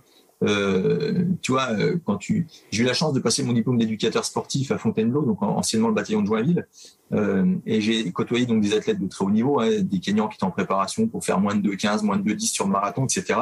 Les mecs, quand tu les vois s'échauffer à 8,5, 9 à l'heure, alors qu'ils courent à 21 km/h, tu te poses forcément la question, tu vois. Et quand tu vois des gens qui font un marathon à 12 km/h et qui s'échauffent à 11 km/h, il y a un truc qui colle pas, tu vois. Donc voilà. Mais ça, c'est très, très compliqué et très difficile parce que souvent, sur ces zones d'allure, quand tu es à 7, 8, 9 km/h, tu as l'impression que tu marches ou que tu es en marche active et même pas en course à pied ou que tu trottines. Mais c'est quelque chose qui est capital, quoi. Qui est capital. Les footings lents, c'est capital. Oui, mais puis c'est un vrai sujet parce que moi au club par exemple, nous il y en a ils partent comme des timbrelots là sur l'échauffement et donc quand eux ils partent à 12 ils sont en vitesse de croisière, moi quand je suis à 12 je suis déjà ça tire un peu tu sais le truc et tout et on arrive à la fin je dis bon bah ça y est moi ma séance elle est terminée alors que derrière après il faut tourner sur la piste etc. Et je sais j'avais discuté un jour avec quelqu'un d'un club, il m'a dit dans notre club on a une règle, on dépasse jamais les 10 km/h à l'échauffement, il dit c'est la règle, interdiction de dépasser les 10 km/h et il me dit je trouve même que c'est trop rapide. Alors je me suis dit ça fait partie des règles qui sont comme ça, mais quand tu me dis que tu démarres à 8,5, il y en a plein, je suis sûr, quand ils regardent leur truc, ils se disent ah bah tiens ça me rassure quand même. Ouais, mais c'est dur c'est dur d'être à 8,5, 9 en courant quand tu as l'habitude de courir bien sûr à 11-12 pendant des heures. C'est dur au début, là l'autre jour au CESO là, les gens ils me doublaient, ils devaient se dire putain lui il débute il n'y a pas de nom, mais ça fait. T'as un peu ton ego qui a parlé là quand même, tu vois, parce que c'est un sujet qu'on a abordé il y a pas très longtemps dans un live en disant que des fois, oui, il y a notre ego, il y a des gens doubles, etc. Il y a des suppositions, ils vont croire ça et tout. Aussi. Puis Strava aussi, hein, mine de rien, les gens, tu sais, quand tu dis j'ai fait de l'ultra ou je crois marathon en 3,30, ou comme ça, ils te regardent, ils disent celui-là il court pas vite, il a fait 6 minutes au kill, sur ça de 62 heures. Mais en fait, il faut l'accepter au début. Hein. Moi j'ai eu du mal. Hein. Mais ça, c'est du mal. C'est le mal. Beaucoup de personnes ont ces difficultés-là. Parce qu'effectivement, bah, tu vois, t'es en footing de récup ou t'es en footing d'échauffement, tu vas tout doucement, puis devant toi, tu vois un mec, ou même sur des séances d'endurance douce, où t'es censé courir tranquillement, tu vois un mec devant toi à 400 mètres, t'as 7 personnes sur 10, voilà, c'est plus fort que eux, ils vont essayer d'accélérer un petit peu pour aller le chercher, les doubler, tu vois. Et ça, c'est des petites erreurs. C'est des petites erreurs. Mais bon, après, qu'est-ce que tu veux? Faut le travailler. Voilà. Là, c'est le côté dans la tête. Ouais. Parce que le côté physique. C'est le côté dans la tête. Et l'autre jour, j'ai regardé, j'ai retrouvé un mail aussi du coach qui donnait les allures. Lui, il avait une allure, c'était l'allure marche. Et l'allure court à peine plus vite que la marche. Et alors, ça m'a fait rigoler parce que j'ai regardé mon cardio tout à l'heure quand je suis allé marcher. Et je me suis rendu compte qu'en ce moment, je marche plus vite que je cours, comme je suis en phase de reprise. Et donc, j'ai dit, bah tiens, je dois être dans la bonne allure, celle qui m'a préconisé. Mais c'est vrai que on n'y pense pas, ces allures, ces histoires comme ça, mais on peut s'épuiser en courant trop vite. Et je pense que c'est aussi là où le coach il doit dire, écoute, t'as ton objectif, tu l'oublies pas, etc. Il faut que tu sois aussi capable de, je sais pas, de courir plus longtemps, de tenir plus longtemps, etc. Oui, parce que ce qui se passe, en fait, c'est quand tu prépares quelqu'un, forcément, il y a une cumulation de séances qui va se mettre en place. Et si tu fais ton échauffement 10, 15, 20% au-dessus de ce qui est prévu, que tu fais ta récupération 10, 15, 20% au-dessus de ce qui est prévu, il y a un moment donné, quand tu vas rentrer dans des séances plutôt techniques qui vont te demander de t'employer à 80, 90, voire 100%, voire plus de tes capacités, bah, toute cette petite fatigue cumulée que tu as limite pas ressentie parce que tu te sentais à l'aise, elle est là, elle est présente. Et là, tu vas te dire à un moment donné, zut, la séance n'est pas passée, je comprends pas, je suis pas en forme. Et en fait, elle est là l'explication, très souvent. Alors, une question qui va se poser quand même, c'est qu'il y en a plein, ils disent oh, tiens, c'est sympa quand même, et je sens que j'ai besoin de ça, j'ai besoin d'avoir un coach, de trouver un coach, etc. Et la question je vais poser à tous les deux, alors, c'est d'abord, Thomas, toi, comment tu vois le choix du coach? Alors, on l'a vu que c'est par connaissance, etc., mais comment finalement quelqu'un qui te dit bah tiens je cherche un coach etc, qu'est-ce que tu dirais de regarder, de chercher, d'aller chercher chez un coach? Bah, déjà nous c'est par connaissance, mais si ça n'avait pas marché ça n'aurait pas marché quoi, ni c'est bilatéral là, mais moi ce que je recherchais au début déjà c'est quelqu'un qui arrive parce que j'ai un calendrier quand même compliqué, hein. Route, trail, court, long, et tout ça sur l'année. Déjà, je trouve quelqu'un qui accepte. Et t'as oublié de préciser les courses sur tapis roulant dans ton jardin, oui, et tous les trucs voilà, comme ça. Aussi, voilà, et puis mes petites lubies de monter des tremplins, des choses comme ça. Donc déjà, il fallait trouver quelqu'un qui soit autant passionné que moi de la course à pied. Parce que il y a des coachs qui en avaient parlé, hein, ils ne sont pas tous aussi passionnés. Et du coup, et puis moi, j'ai besoin de parler, en fait. J'ai besoin de dire... parce que j'ai besoin d'être rassuré, si tu veux. Il y a des séances où j'arrive pas à les passer, où je les passe ric-rac. Et Fred, au moins, tu vois, lui, il va m'adapter, il va me dire, bon, bah alors attends, là... je dis, fais pas comme ça, parce que si tu as bavé là, on va faire progressivement pour arriver à que cette séance-là, elle passe. Donc, on travaille comme ça.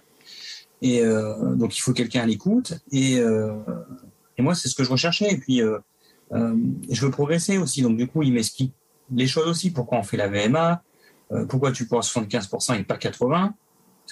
Des fois, on est à 5 secondes près sur le... La VMA, c'est la grosse question. On travaille avec la VMA, pas la VMA, c'est les grosses polémiques. Et nous, on travaille pas mal là-dessus. Hein. Il y a une manière de la travailler. Hein, oui, il y a une manière, mais tu vois, donc... et puis, moi, il faut que sur la séance, je me sois un peu amusé aussi. Donc, il arrive à agrémenter des petits exercices dans la séance, qui fait que j'ai pris du plaisir aussi, parce que sinon, tu fais pas 5 séances par semaine, 1h30 à chaque fois. Si tu t'ennuyais, quoi, au bout d'un moment, le marathon, c'est bien. Ce serait vite long. Donc, du coup, là, j'avais bien aimé. On avait fait des 400, on avait fait des choses comme ça où il m'a poussé un peu sur des trucs que je savais pas trop faire. Donc c'est un peu tout ça que je cherchais, puis quelqu'un qui te pousse vers le haut, quoi. Tu te dis, bon, mais je disais 3,30, jamais j'arriverai à le faire. Et Fred, il me dit, si, on va y arriver, on va faire des choses comme ça. Ça marchera peut-être pas le premier coup, mais on va tendre là-dessus pour y arriver un jour à le passer, quoi. Et puis, comme tu disais, à 40 ans, il faut que je change un peu mes habitudes, parce que le corps, il subit un peu plus. Non, mais alors, attends, et Thomas, on est 3, t'es le plus jeune de tous les 3. Hein, soyons honnêtes. Et il parle comme le plus vieux. C'est vrai, c'est fou. Hein. Ouais, mais j'en ai pas vu après l'ultra. J'ai eu du mal après l'ultra à me remettre dedans. Hein. Ouais, c'est normal. Tu sais, t'as atteint ton objectif. Et après, on a rattaqué doucement, mais ouais, c'était dur. Hein. Oui, mais t'as eu le blues. Jamais j'arrive à la fin de marathon. T'as eu le blues post-ultra, en fait. C'est un peu le blues post-marathon. Et puis, il faut le dire quand même, hein, ça fait un sacré bout de temps que ça te trottait dans la tête, cet objectif. Ouais, ça m'a... Ouais, je pensais qu'à ça. Je dis, il faut que je le passe. Je devais être chiant au bout d'un moment, mais allez que ça passe, quoi. Non, dans le live, tu nous as dit que tu faisais les cartes, que tu faisais tous les points de passage, etc. Puis on sent le côté très minutieux aussi, parce que c'est ça qui est intéressant, je pense. Et que je pense que, Fred, tu peux le dire, c'est qu'ils sont pas tous minutieux comme lui, à dire... parce que lui... Thomas, il nous avait expliqué les trucs, c'est tous les points de passage, voir les gens, à quel moment il faut tourner, pas se planter, qui est bien telle personne à tel endroit, etc. Je pense que moi déjà le premier, je peux le dire, je suis pas minutieux comme ça. Moi, le truc, non, mais c'est vrai, hein, moi, je suis pas du tout minutieux comme ça. Moi, il faut que ce soit beaucoup plus fun, enfin moins préparé, etc. Mais je pense que ça aussi, par contre, c'est quelque chose que pour le coach qui doit être à gérer, et peut-être pas forcément facile d'ailleurs à gérer des fois. Bah, en fait, là, c'est la différence qui peut jouer entre différents coachs. Hein, c'est ça, c'est que la priorité, c'est de s'adapter à la personne. Quoi. Voilà, tu tombes sur quelqu'un qui est hyper rigoureux, ben, tu dois être hyper rigoureux, tu dois être hyper précis. Tu tombes sur quelqu'un qui est plutôt à la cool, faut être à la cool. En fait, quand tu tombes sur quelqu'un de très cool, faut déguiser le côté rigoureux en côté cool, quoi. Tu vois, c'est un petit peu ça, parce qu'au final, faut quand même atteindre l'objectif. Donc voilà. Mais c'est vraiment s'adapter à la personne. Et tu vois, par rapport à ce que disait Thomas, il avait besoin d'un coach qui était passionné de course à pied, etc., pour partager le truc. Alors, oui, effectivement, c'est quand même plus intéressant d'être entraîné par un mec qui est passionné de la même chose. Mais moi, personnellement, je suis plus passionné des gens que c'est pas la course à pied, tu vois. Et c'est là où c'est intéressant. Et je te dis, quand je suis face à quelqu'un qui me dit, moi, je n'aime pas courir, j'ai couru 2-3 fois, c'est pas pour moi. Là, j'ai mon objectif personnel, parce que quand ces gens-là, tu les amènes à la course à pied, puis qu'un an après, ils te disent, ouais, punaise, mais comment j'ai fait pour pas courir pendant 20 ans, c'est une énorme satisfaction. Et des gens comme ça, il y en a partout. Oui, bah moi le premier, hein, de toute façon. Il y a 5 ans, je courais pas, je mettais pas un pied dans l'autre. Ouais, mais j'ai lu un petit peu ton petit truc, ta petite histoire. Là, j'ai lu ça sur Internet, et c'est vachement intéressant. Et ce qui m'a beaucoup plu dans l'histoire du podcast, c'est ça, c'est que t'as un côté où tu vulgarises un petit peu le truc. Et moi, je sais que je fonctionne comme ça, et je trouve ça sympa, quoi. Puis voilà. je le dis parce que je fais un petit clin d'œil à certains qui découvrent le podcast que maintenant. Alors ils vont écouter ça dans 2 ans. Hein. L'autre jour j'étais à ma salle de sport, alors qui est pas Elantia parce que c'est une salle de sport. Et la coach elle me dit, je suis en train d'écouter ton podcast. Et j'ai dit t'en es où? Elle me dit, eh ben j'en suis à tel endroit. Je dis mais tu sais toujours pas si j'ai couru mon marathon? Et mon marathon c'était en 2019, donc c'était il y a 2 ans. Et elle me dit non. Et je dis bon, moi je te le dis pas alors. Je te dis pas la suite. Alors j'ai fait exprès pas y aller avec mon t-shirt de finisher ni rien et tout pour pas qu'elle le sache. Et l'autre jour j'y reviens, elle me dit j'étais trop ému de suivre le truc, etc.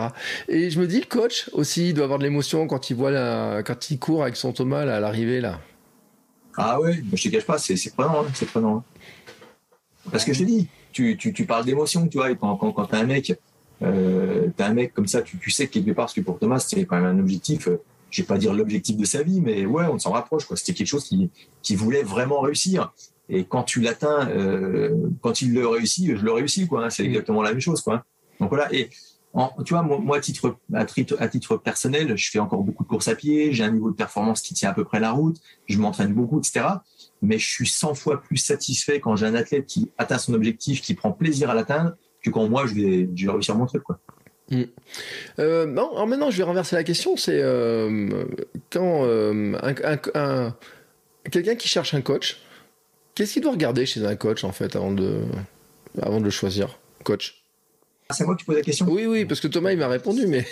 Ouais. Ben, après, si t'es mieux, c'est un petit peu délicat parce que chaque personne est différente. Mais je pense que la priorité, c'est d'avoir un coach qui est à l'écoute. Ça, pour moi, c'est capital. Quelqu'un qui est vraiment à l'écoute.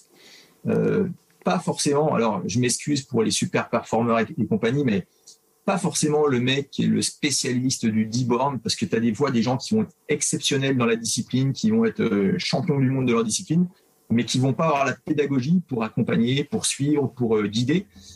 Tout comme tu peux avoir des mecs qui vont faire un 10 bornes en 1h10, mais qui ont la science du truc et l'intuition et qui vont être capables de faire performer d'autres personnes, quoi.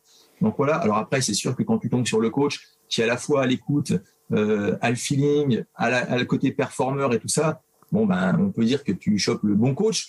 Mais voilà. Mais moi, je pense que s'il y a une priorité, c'est être à l'écoute. Voilà.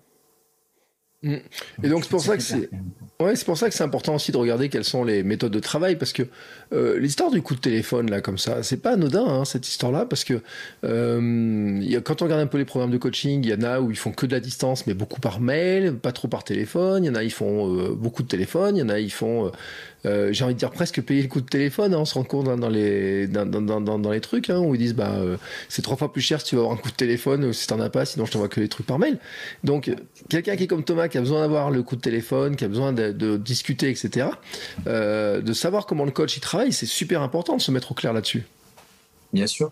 Et en plus, d'autant plus que moi, je fais quasiment du distanciel, tu vois, parce que j'ai des coachs, j'ai des athlètes un peu partout, tu vois, et c'est du distanciel. Et c'est vachement intéressant d'être capable d'entraîner quelqu'un à distance et de le faire réussir à distance, tu vois. Je trouve ça assez génial, quoi. Là où tout le monde pourrait se dire, ouais, mais si je suis pas accompagné, si je n'ai pas le suivi, si j'ai pas le mec avec moi, j'y arriverai pas. Et on se rend compte qu'à partir du moment où tu es à l'écoute et que tu as compris la personne, comment elle fonctionnait, et que toi, tu as les compétences pour l'amener là où elle doit aller, ben forcément, il y a de grosses chances que ça matche, quoi. Bon, messieurs, nous allons conclure cet épisode, mais quand même, il y a un truc. Alors, il y a 2 questions qui se posent. Je vous demande pas de dire le tarif, si ça coûte cher ou pas cher, mais les gens, ils se disent, ouais, mais quand même, ça doit être hors de prix d'avoir un coach. C'est hors de prix, c'est hors de prix. Alors moi, Bertrand, je peux te dire le tarif, si j'ai le droit de le dire, je peux le dire, parce que moi, je suis transparent là-dessus. Ouais, comme ça, 47 € par mois. Combien? 47 € par mois. 47 €.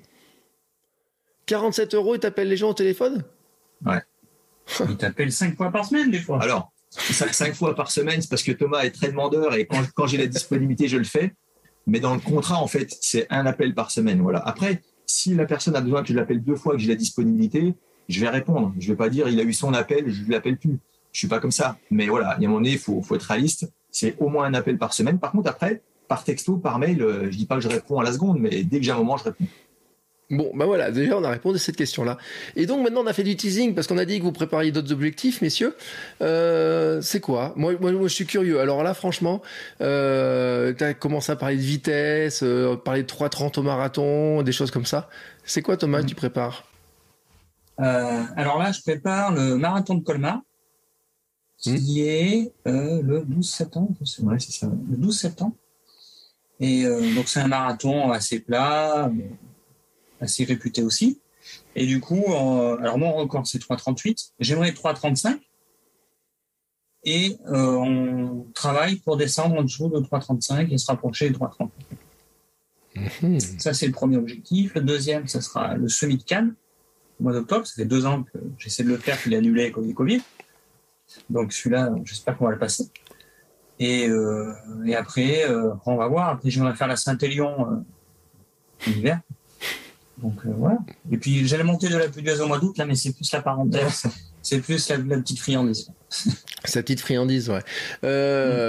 Donc j'imagine que la préparation pour Colmar, elle a commencé alors. Ah non, on est en plein dedans. Ouais, on est dedans, ouais. On a commencé il y a 3 semaines. Voilà.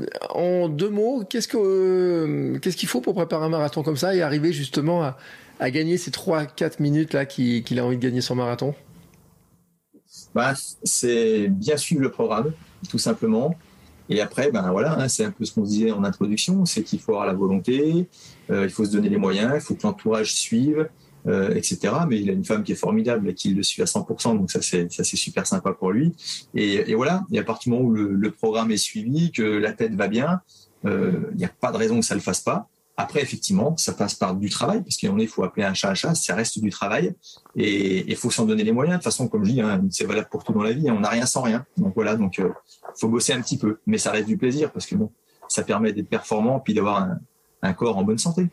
Et moi, coach, je me dis quand même qu'en voyant un athlète comme Thomas, tu dois avoir une idée aussi de se dire, il doit pouvoir faire un tel temps sur marathon avec... Non ? T'as pas cette idée-là ? Oui, mais tout à fait. Disons que, tu vois, c'est un mec qui a un record en 3,38. Moi, je suis persuadé qu'il peut descendre en dessous de 3,35 et même persuadé qu'il va faire 3,30. Maintenant, après 3,30, là, il faut le faire, il faut le valider. Une fois que le 3,30 sera validé, s'il est validé dans la difficulté et dans la grosse difficulté, déjà, ça sera bien. Et après, faudra le concrétiser. Maintenant, s'il fait 3,30, voire 3,29, pourquoi pas aller chercher 3,25, Après, on rentre dans ce jeu-là. Mais tu sais sur quoi je bloque les 3,30 ? Les 3,30, c'est 12 km/h de moyenne pendant 42 km. Et 12 km/h, ça reste une barrière, en fait, souvent. Non, c'est une barrière que toi, tu te mets dans la tête, mais il n'y a aucune barrière. T'as aucune barrière. Et je vais te dire un truc, moi pour mon marathon de Paris, c'était la limite, c'était mon temps que je m'étais mis sur mon cardio, les 12 km/h. Et j'ai tenu jusqu'au 31 km. Et puis après, il y a eu un mur qui était pas au milieu là du passage. Et ça fait boum. Mais mon temps, et au début, je partais en 4, je partais, je vais courir, il faut que j'arrive. Après, je dis, je vais faire 4 heures, etc. Et après, je m'étais mis en 3,45. Et puis... après, finalement, je me suis dit, allez, je peux faire un 3,30 et tout. Bon, il y a eu le mur au milieu. Mais moi, franchement, Thomas, 3,30, crois en toi. Oui, mais j'ai travaillé. Oui, mais c'est dur. Non, mais c'est vrai que... mais c'est une belle barrière. Oui, c'est intéressant de parler de cette barrière parce que c'est vrai que finalement, le temps, c'est une construction un peu dans la tête. Toutes ces choses-là, cette barrière-là. Si c'était pas ce chiffre rond, peut-être que finalement, il serait peut-être plus facile à passer, j'ai envie de dire. Peut-être, c'est vrai. Mais c'est vrai que c'est un gros objectif de vie, presque, 3,30. Ah ouais, quand tu fais 3,30 au marathon, c'est déjà... C'est comme je dis, le mec qui fait le marathon en 4h30, moi je reste admiratif. Déjà, il a fait le marathon, c'est très bien. À partir du moment qu'on court, déjà, c'est très bien. Mais c'est vrai que, statistiquement parlant, quand tu rentres dans 3,30, tu rentres dans les coureurs à pied, quoi. Voilà, on va dire ça, dans les gros coureurs à pied. Donc c'est déjà pas mal. C'est déjà pas mal. Bon, écoutez, messieurs, en tout cas, c'était vraiment très plaisant de parler avec vous. On va juste alors rappeler pour où vous suivre, où vous contacter, ou comment est-ce qu'on fait pour vous retrouver. Alors Thomas, toi, c'est facile. Enfin non, c'est pas facile, Instagram. Toi, parce que t'as des noms pas différents partout, mais... J'ai changé, tu l'avais dit avec Hermano, j'ai changé ma page YouTube. Je sais pas si Alors c'est comment maintenant ? Comment on te suit ? C'est Tom Runner 63 partout. Tom Runner 63 partout. Ou Thomas Lambert sur Facebook. Après... Fred ? Juste moins sur Facebook que sur Instagram. Et Fred ? Alors moi, je suis beaucoup plus traditionnel à ce niveau-là parce que tu ne me trouveras pas sur YouTube, etc. Moi, je fonctionne par mail, donc par mail et téléphone. Tu veux que je laisse mon mail et mon téléphone ? Non, ce que je ferai, c'est que je vais mettre en contact. Je pense quand même qu'on doit trouver sur Facebook. Oui, sur Facebook, Frédéric Prieto, on me trouve, il n'y a pas de souci. Fred Life Tree Run. Voilà, exactement. Ça, c'est mon petit truc privé, tu vois, de running, tu vois. Donc voilà. Voilà. Donc comme ça, si les gens veulent te retrouver, et puis en tout cas, après, moi, ce que je dis, c'est qu'ils envoient un petit message à Thomas. Aussi, s'il ne te retrouve pas, Thomas il donnera toutes les coordonnées, il dira du bien, il dira tout ce qu'il pense. Oui. Il dira aussi comment on amadou le coach quand les séances sont un peu compliquées, parce que je pense qu'il a ses petites astuces. Et puis voilà. En tout cas, c'était très sympa. Et je tenais vraiment à faire cet épisode-là parce qu'il y a beaucoup de gens qui se posent des questions sur le coaching, sur est-ce qu'il faut un coach, comment ça, est-ce que ça coûte cher, qu'est-ce que ça peut m'apporter, est-ce que ça vaut le coup. Et c'est vrai, c'est intéressant, Thomas, ce que tu as dit, c'est que tu as l'impression d'être un plafond que tu n'arrivais pas à passer, qu'il fallait à un moment passer ce palier-là qui était important. Et c'est vrai que l'apport du coach aussi, c'est un œil externe, et puis qui te prend au niveau où t'es, et puis qui va t'aider à passer ce cap-là. Ouais, c'est ça, ouais. De toute façon, tu le sens au bout d'un moment que tu stagnes. Hein. Parce qu'au début, c'est comme dans tout, au début, tu progresses très vite, en fait. En 4-5 ans, tu fais que progresser. Et après, forcément, tu atteins ton palier naturel, quoi. Je pense. Et si tu veux, et si tu veux tout découvrir un course à pied, il faut être entouré de gens qui s'y connaissent. Hein. De toute façon, au bout d'un moment. Ouais, disons que tu as deux choses. Tu as à la fois la personne qui a une expérience, qui a une habitude, qui veut progresser. Mais tu as surtout, et tu as beaucoup de gens aussi qui aimeraient s'y mettre, mais qui n'osent pas ou qui ont eu une mauvaise expérience parce que mal accompagnés ou des fois seuls, et puis on a vite fait de faire une petite bêtise qui peut coûter cher. Et c'est là où avoir quelqu'un qui va accompagner correctement de manière à amener les choses en douceur peut avoir son importance et amener à la réussite, quoi. Oui, et puis je vais même vous dire un truc à tous les deux, c'est que je reçois des messages, de nombreux messages de ces personnes-là qui me disent en écoutant certains épisodes, ils me disent oh là là, si je l'avais eu lui comme coach, voilà, ça m'aurait évité des blessures, ça m'aurait évité ça, etc. Ouais, mais c'est souvent. On bosse là-dessus, hein. On bosse là-dessus. Quand je lui dis j'ai des tibias qui couinent ou des choses comme ça, tu vois, quand j'ai mal au tibia ou j'ai mal derrière les genoux ou machin, et tu vois, j'appelle Fred et puis il va me donner 2-3 astuces. Et parce que tu vois, faut pas retravailler là-dessus. Ou t'as vu, des fois tu changes, tu me remets pas. Faut prendre tout en considération et puis adapter par rapport à ce qui se passe, quoi. C'est pour ça, ce que je disais au début, c'est que je préfère travailler semaine par semaine.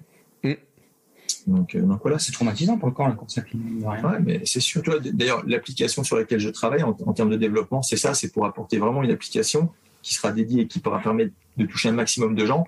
Et ce sera vraiment de la santé à la performance, tu vois. Donc c'est intéressant. Et bien voilà, et bien je mettrai aussi les liens pour ceux qui sont intéressés. Et puis un jour on s'y penchera sur cette application parce que c'est vrai que c'est un sujet qui est intéressant, hein, les applications de suivi, comment on fait pour les suivis, etc.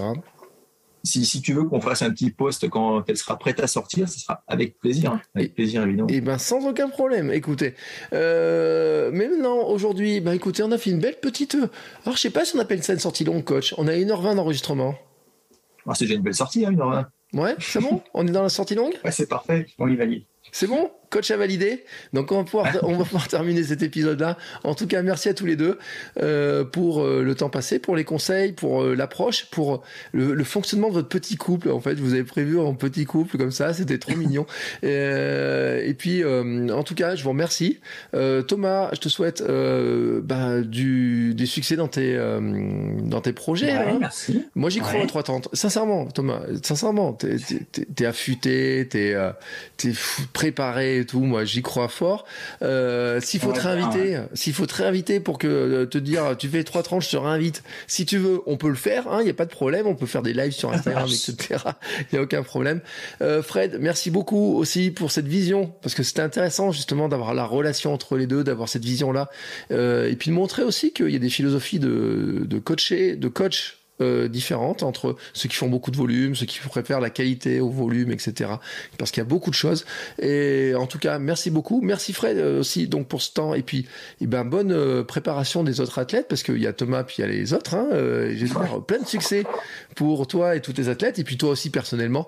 En tout cas, merci. Et puis nous, on se retrouve très bientôt pour... non, pas très bientôt, la semaine prochaine, pour un nouvel épisode avec un sacré garnement, un sacré gaillard, je vous garantis.